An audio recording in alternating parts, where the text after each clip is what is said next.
Welcome back to Daniel Rambles. Now, if you don't already know this, one of my favorite things to do in life is trade options on Webull, which is because it allows you to trade options on a cash account, which Robinhood does not allow. And you may be asking, what is the benefits of trading options on a cash account? Well, it allows you to trade as many contracts as you want with your settled funds, and then the money settles overnight, so you don't have that 2-day rule of having to wait for the money or only having 3-day trades per week, which is extremely beneficial because you can actually get stopped out of a trade if it starts going south and you're playing weekly or bi-weekly contracts.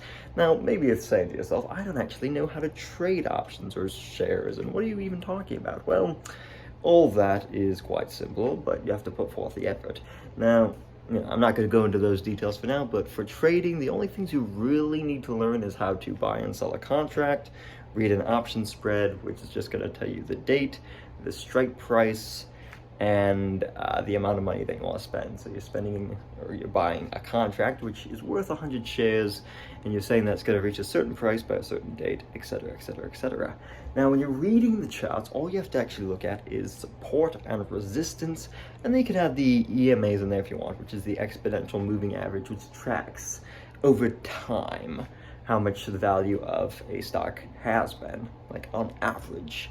So the stock will rise to resistance points, it'll generally fall back down to support points, and then just go up and down, buyers, sellers, etc., etc. It's not that difficult stuff to learn, but the key is just putting forth the effort and exposing yourself to these things. So, following people on Twitter like Drippy or Ripster47, or I think there's a guy called Glockade. These people post free information for you to learn how to trade stocks and options, and it's quite delightful. So the reason I really like the stock market, the reason I think everyone should do it, is because it helps you view money in a more multi-layered way, and it helps you become a little bit less emotional about it, because so many people are not risk averse. They'd rather avoid any risk in their life, but when you're on the market, it forces you to put risk out there, because every single trade could go south or north. You have to take risks in life in order to get ahead or to find your way towards the things you want to do. So that's why I find the market quite beneficial, because it helps you gain mastery over your emotions. And if you don't, well, then it's highly likely you're going to FOMO in, and eventually your account's going to go to zero. So, it's a den of thieves or a water tank full of sharks.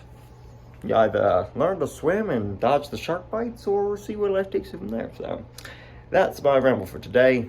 If you haven't tried it, I'd highly recommend it, because it can be very exciting. It gets your dopamine levels up and your cortisol going, and it's just delightful overall. So thanks for tuning in. Until next time, toodles.